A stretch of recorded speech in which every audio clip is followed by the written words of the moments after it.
I don't have time is absolutely no excuse.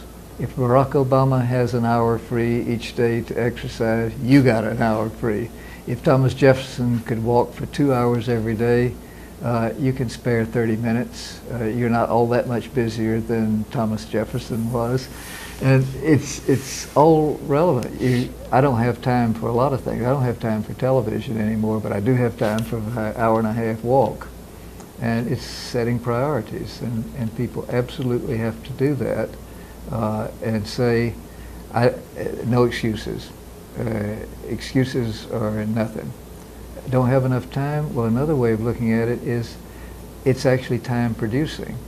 You end up with more energy to do all the things that you didn't have time to do.